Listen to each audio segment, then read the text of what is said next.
With the wildfires that LA is still going through, the Academy Awards may seem a little less celebratory than usual. But nonetheless, Hollywood is buzzing following yesterday's nomination. So here to break it all down for us is Jacqueline Coley, Rotten Tomatoes Awards editor. So good morning to you, and thanks for waking up early with us.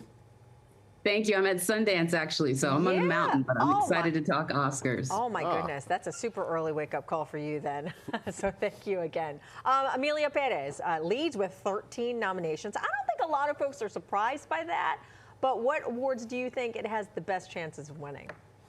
Well, it's actually very interesting. It kind of cleaned up at the Golden Globes, taking 4, but I really think the song category, where they have 2 nominations, is definitely a strong category. Also, Zoe Saldana has been campaigning very hard for the Best Supporting Actress. She did win the Golden Globe, and a lot of people kind of think that it might be hers to lose in Best Supporting Actress, but she does have a lot of intense competition. But Netflix often gets several nominations, but fails to maybe garner wins. Folks remember movies like The Irishman and Power of the Dog. So I think those are the 2 best categories right now for Emilia Perez. You know, The Brutalist and Wicked both got 10 nominations, on one a very huge spectacle, the other a more quiet film that was impressive for critics. The Brutalist, the idea of it alone, Jacqueline, intimidates me. 215 minutes. What are your thoughts on these 2 films and their competition now? Well, I mean, it's really 2 sides of the Academy. I mean, this year, they're both nominated for Best Picture. All of the films are certified fresh. All of the films also have really high audience scores for the most part. And really, The Brutalist kind of appeals to that, I would say, global, high art, high concept, sort of independent film. It was made for like less than $12 million. Whereas in Wicked, I feel is such this crowd pleaser. And at this current moment, it's a coin flip to see which one of them will actually win out. When we have these precursor awards like the SAG Awards, where Wicked is favored, and maybe something like at the BAFTAs, where The Brutalist is favored, it's really going to be what the Academy voters think of those 2 sort of precursor wins. And it might be one of those situations where it's like a Moonlight moment, where we're kind of thinking it may be one or the other right up until the final night, though I hope there's no envelope gate. Yeah, right. I mean, there's such a wide range of films that are up for Best Picture. What do you think about that mix of movies? And do you think that there's any movie that's missing from that Best Picture list? Well, I mean, I think a lot of people would argue that Challengers not getting any nominations was a bit of a surprise yesterday. I think that folks were shocked to see a small, independent foreign language film like I'm Still Here get a Best Picture nomination. But for the most part, this is a somewhat expected list. I mean, you have Nickel Boys, which was also very critically acclaimed. Dune, it was very happy that that actually got a Best Picture nomination. That is another one that our audience both loved it and it was loved by critics. But then there was also the idea that, like, even though we had a wide range in Best Picture, there was a lot of films that didn't make Best Picture that made waves in other places, like Nosferatu, which picked up a ton of below-the-line nominations.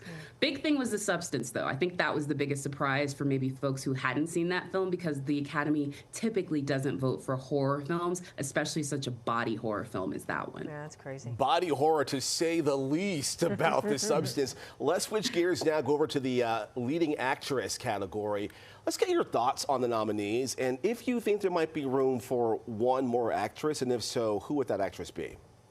Yeah, no, this is a pretty stacked Best Actress lineup this year. I mean, you have Cynthia Erivo, Mikey Madsen, but really, I think Fernanda Torres, coming off that Golden Globe win, snagging that 5th spot, this is actually so incredible because her mother, who actually stars in I'm Still Here with her, is the last Brazilian woman who was nominated for an Academy Award in 1999 for Central Station. So I actually really love this lineup for Best Actress, but I will say these 5 women, including the historic one for Carla Sofia Gascon, very first trans actress in this category to be nominated, they beat out Angelina Jolie, Nicole Kidman, Kate Winslet. Even I really loved June Squibb in Thelma. She was contending this year. So I think they all fought hard to earn these nominations, and I love them. But I think any one of those 4 folks would have liked to seen it. Also Zendaya for Challengers. Everything Zendaya does, I would like to see honored with an award. But yeah, she is I think it's a really stacked lineup. And quickly then, your thoughts on leading actors. Who do you think is favored? Oh, the leading actor one. Right now, it is the young actor that is going to be maybe the next Leo and the last actor that was going to be the next Leo. They're sort of competing. That's Adrian Brody and Timothy Chalamet. I mean, Timothy Chalamet already made history being the youngest person to be a two-time nominee as a Best Lead Actor. Adrian Brody made history when he won Best Actor for The Pianist, becoming the youngest person to do so as in the modern era, and to win, sorry. And Adrian Brody, I think, in The Brutalist is kind of sitting in that frontrunner position. But watch SNL this weekend with Timmy. He's going to be both the lead and the performer, and maybe he can sway some votes his way. All right, Jacqueline, this has been an exciting conversation, so much to watch for with these Oscars. Have a good one. Thank you so much for joining us. Thank you so much for having me. And I will just say, as a Packers fan, I feel y'all on the air. And will they, won't they? Are you really a Packers fan? Are you really I a Packers that. fan? You're a Green Bay Packers fan?